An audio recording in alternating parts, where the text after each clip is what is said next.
धन्यवाद। भारतीय सिनेसृष्टीचे ऍक्टर सचिन पारेख यांचे इथे आगमन झालेले आहे। सचिन तेंडुलकर, त्यानंतर ग्रेट अभिनेते सचिन पिळगावकर आणि तुमचे सुद्धा आज नाव आहे, कसं वाटते? हा, सचिन केळकर, त्याचा ग्रेट ऍक्टर तर खरोखर वेलकम। दहीहंडीचा उत्सव आहे ते मीरा भाईंदरमध्ये पहिल्यांदा राबवला जातो, त्याबद्दल आपण काय सांगता? गेले अनेक वर्ष आम्ही मीरा भाईंदरमध्ये मानाची नवघर नाक्याची मानाची दहीहंडी हा उत्सव करतच होतो, पण यावेळी सरनाईक साहेबांच्या आशीर्वादाने संस्कृतीची दहीहंडी हा कार्यक्रम आम्हाला करण्याची संधी भेटली।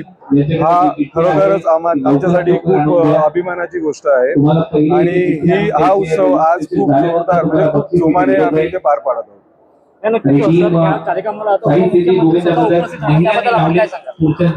हा एक आमच्यासाठी गर्वाचा भाग आहे, कारण गेल्या वर्षी सुद्धा आम्ही वाट पाहत होतो आणि कसं असं की कार्यकर्त्यांना ज्या नेत्यासाठी आपण काम करतो, ज्या पक्षासाठी आपण काम करतो, त्या पक्षाचे प्रमुख नेते जेव्हा उपस्थित राहतात तेव्हा अगदी मुठभर मास वाढतं आणि सर्व कार्यकर्ते प्रतिष्ठित आहेत की आमचा नेता या मंचावरती येत आहेत आणि त्यांचा आशीर्वाद घेण्यासाठी सर्व आम्ही उत्सुक आहोत।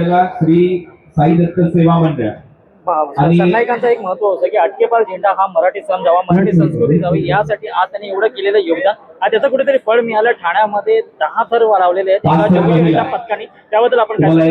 बघा, विश्वविक्रम हा शब्द आणि प्रताप सरनाईक हा शब्द हे एकमेकांसोबत चालत राहतात। प्रताप सरनाईक साहेबांचा कोणताही तुम्ही उत्सव पाहिला, कोणताही तुम्ही इव्हेंट्स पाहिला, कोणताही तुम्ही कला क्रीडा महोत्सव पाहिला, त्या ठिकाणी प्रत्येक वेळेला नाविन्य योग्य आणि परिपूर्ण असं आयोजन करून क्रीडापटू कलापटू यांना एक प्रकारचं निमंत्रण दिलं जातं, त्यांना प्रोत्साहन दिलं जातं। त्याचीच प्रचिती आज आपण ठाण्यामध्ये पाहिली की विश्वविक्रमाचा 10 थर हा ठाण्यात लावण्यात आला। ती संस्कृती प्रतिष्ठानच एक प्रकारचा इतिहास आता झालेला आहे।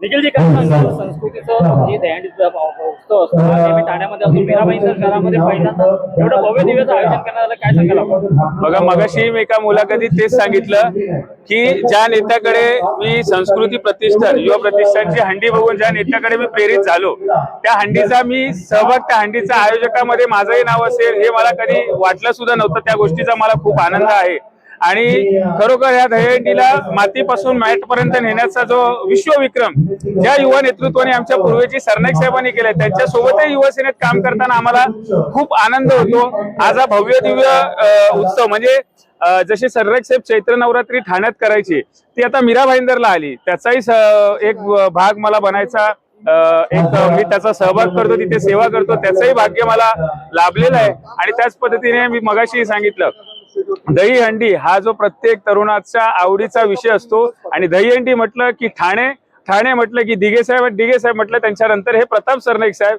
त्याच्यामुळे आम्ही प्रेरित झालो आणि आज त्यांच्याबरोबर ह्या हंडीच्या उत्सवात आम्ही सहभागी आहोत। नक्की ठाण्याच्या संस्कृती दहीहंडीमध्ये एक विश्वविक्रम झालेला आहे, भविष्यामध्ये मीरा भाईंदरमध्ये या संस्कृती दहीहंडीमध्ये विश्वविक्रम होणार का? नक्कीच। बघा, सरनाईक साहेब ज्यावेळी काही कार्य करतात त्यावेळी तो विश्वविक्रमच करण्यासाठी करतात, पण ठाण्यामध्ये जसा झाला तसं आम्ही आज मीरा भाईंदरमध्ये आज विकास पाटील आहेत, वंदनाताई आहेत, स्वराज पाटील आहेत, या सर्व पाटील परिवार, आमचा शिवसेना परिवार, प्रताप सरनाईक फाउंडेशन, या सर्व आम्ही मिळून इथे सुद्धा विश्वविक्रम करण्याचा आम्ही आज इथे प्रयत्न करणार।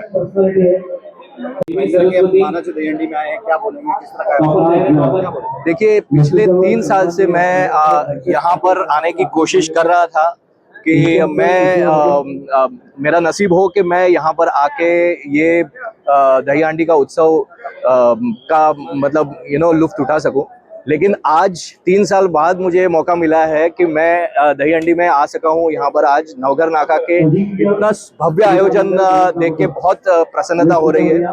तो कृष्ण जन्माष्टमी की आप सभी को यहाँ पर आने वाले जितने भी भक्त हैं, जितने भी गोविंदा है और जितने भी ग्वाले हैं, जितने कार्यकर्ता हैं और हमारे माननीय प्रताप सरनाईक साहब और जितनी भी टीम यहाँ पर मौजूद है, उनको सबको मेरा शत प्रणाम और कृष्ण जन्माष्टमी के लिए सभी को बहुत बहुत बधाई हो। बोलो श्री कृष्ण कन्हैया लाल की जय।